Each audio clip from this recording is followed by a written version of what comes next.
네, 이번 시간에 처음으로 보실 수익률 지표는요. 에비타 수익률입니다. 중요합니다.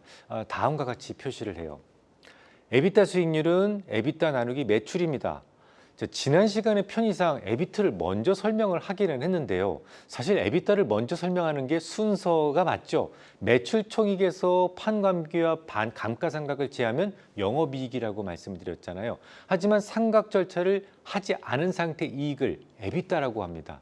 여기서 조금 더 진행하면 영업이익에서 이자와 세금을 빼면 순이익이 되고 순이익에서 배당을 빼고 나면 주주 지분으로 편입이 되죠. 이 절차를 꼭 기억해 두시라고 했어요.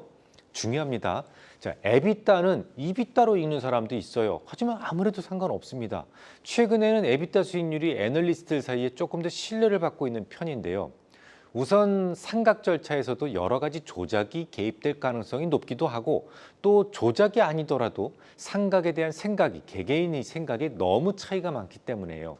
뿐만 아니라 우리나라의 대표주들은 대부분 영업이익보다는 에비타 이익으로 보는 게 훨씬 더 페어밸류에 가깝습니다. 예를 한번 들어보죠.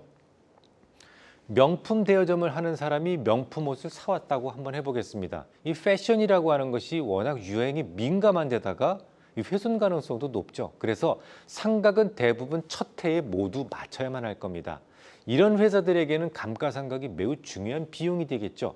초기에 감가상각 비용이 크게 잡히는 것이 아주 지극히 정상입니다. 그런데 철근 회사가 있다고 해보죠. 그 철근을 이렇게 찍어 나르는 기중기는 내구 연환이 무척 길 거예요. 이런 회사가 회사 전체 영업이익 능력과는 달리 비용이 감가상각으로 갑자기 크게 잡혔어요. 그러면 이익을 큰 폭으로 왜곡시킬 수도 있지 않겠습니까?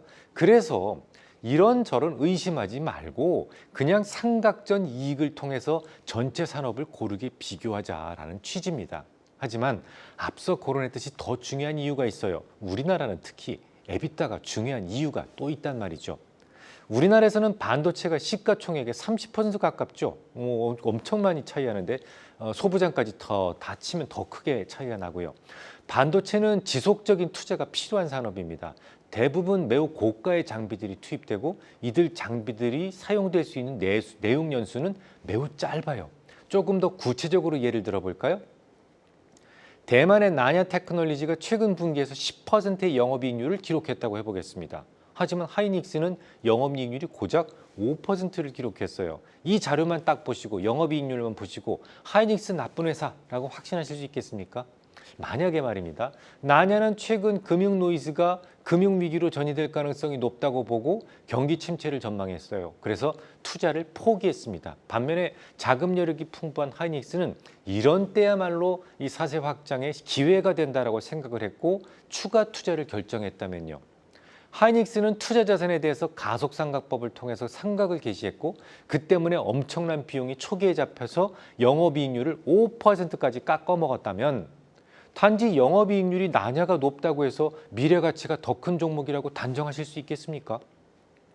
반도체 산업의 경우 투자를 동시에 하는 것도 아니에요. 형편이 되는 대로 투자를 이쪽 저쪽 하기 때문에 감가상각 비용이 얼마나 잡히느냐에 따라서 이익이 들쭉날쭉해질 수 있습니다. 이런 경우 과연 감가상각 비용이 포함된 영업이익을 반도체 산업에 대한 비교에서 효율성을 보장할 수 있다고 할 수 있겠습니까? 그런 이유 때문에 감가상각에 대한 비중이 전체 비중에서 상당히 많은 비중을 차지하는 반도체 혹은 LCD 회사 같은 경우 영업이익 잘 안 봐요. 에비타 수익률을 더 많이 활용하게 되는 것이죠. 요즘은 단지 감가상각이 많은 기업들뿐만 아니라 일반 기업들도 에비타 마진율을 더 많이 활용하게 되는데요. 이유는 이 감가상각이다라는 것이 아웃 캐시플로우가 없는 단지 서류상의 비용이잖아요. 그래서 회계 조작에 단골로 등장하는 메뉴다라는 점 때문입니다. 영업이익을 기준으로 평가를 하려면 감가상각 부분을 모두 찾아내서 여기 잘못된 부분이 없는지 이런 부분을 다 확인해야만 하고 그래야만 정확하고 공정한 비교가 가능합니다. 그런데 대부분 투자자들은 그게 어려워요. 그래서 그렇게 어려운 거를 다 찾느니 그냥 감가상각 비용 빼고 이익을 계산하자 이런 것이 훨씬 더 공정가치에 가깝다라는 것이죠. 물론 우리나라의 경우 거의 대부분 정액법이 대세이기 때문에 외국처럼 에비타를 더 선호할 이유는 사실 크진 않아요. 하지만 조작이 많은 부분을 하나라도 더 봉쇄시킬 수 있다면 굳이 에비타의 사용을 마다할 이유는 없겠습니다. 아무튼 최근 우리나라의 애널리스트들은 자신의 취향에 따라 영업이익과 에비타 마진을 좀 섞어 사용하는 것 같습니다.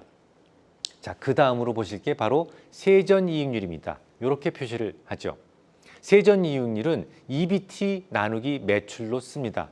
이건 그닥 중요하지 않아요. 흔히 쓰는 개념도 아니고요. 그냥 세금 내기 직전의 이익을 말 그대로 세전이익이라고 하고 그것을 매출로 나눈 것이 세전이익률이다라고 한다는 것만 알아두셔도 되겠습니다.